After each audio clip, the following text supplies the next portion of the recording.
Доброй ночи, дорогие друзья! Сегодня буду проводить ритуал на деньги, на богатство. Но этот ритуал связан с зеркалами. Давайте еще раз вначале, как всегда полагается, предупрежу вас о том, что вы не можете делать зеркалами ничего, если вы не посвящены в зеркальную магию.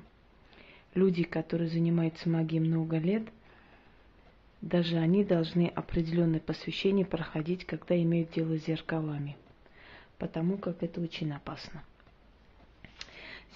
Зеркало создает такую ложную реальность.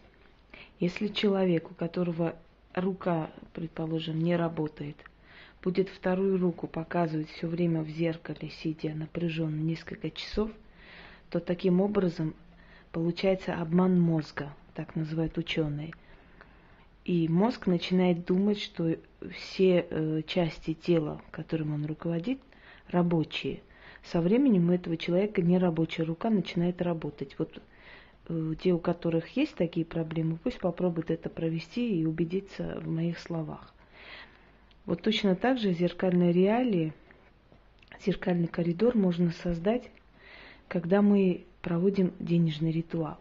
Показывая в зеркале купюру, мы показываем две купюры. А так как зеркало имеет бесконечное продолжение, вот созеркалие вот этой реальности, глади, да, тать потусторонняя называется, то наша одна купюра превращается в множество купюр. Сейчас я вам объясню логику этого ритуала и почему так проводится. Во-первых, берите желательно зеленую свечу, поскольку зеленая свеча это символ богатства, здоровья, успеха и так далее. Но если у вас нет зеленой свечи, то можете любую свечу. В принципе, здесь суть не важна именно цвет свечи, а именно ваша сила преобладает в этом ритуале. Следующее.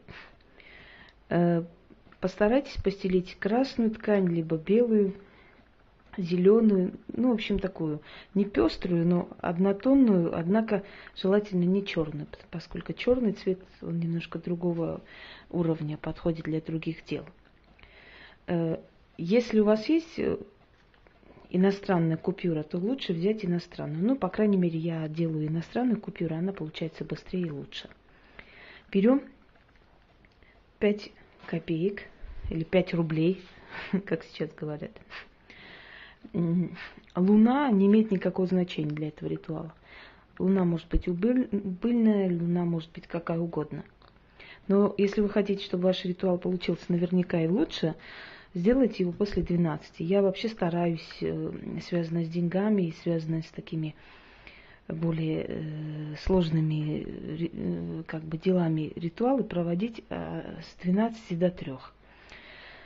Хотя и другое время возможно, но постарайтесь в это время, поскольку в это время демонические силы и силы тьмы особенно сильны, а деньги дают как раз они. Для того, чтобы малая часть денег стала больше, мы делаем так. Я сейчас вам показываю.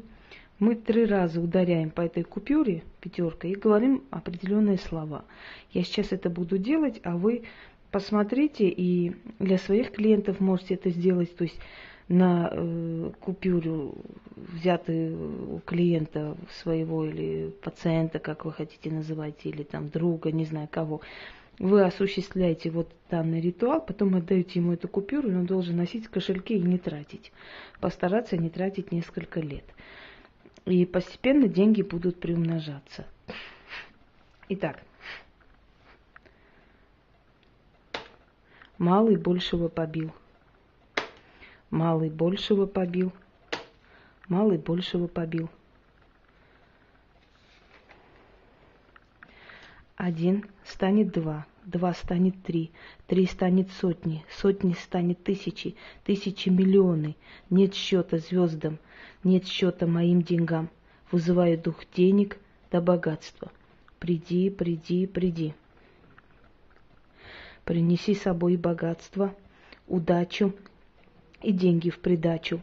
Как в адовых чертогах полно злата серебра, так в мои закрома будет полно злата, серебра и всякого богатства. Да будет так.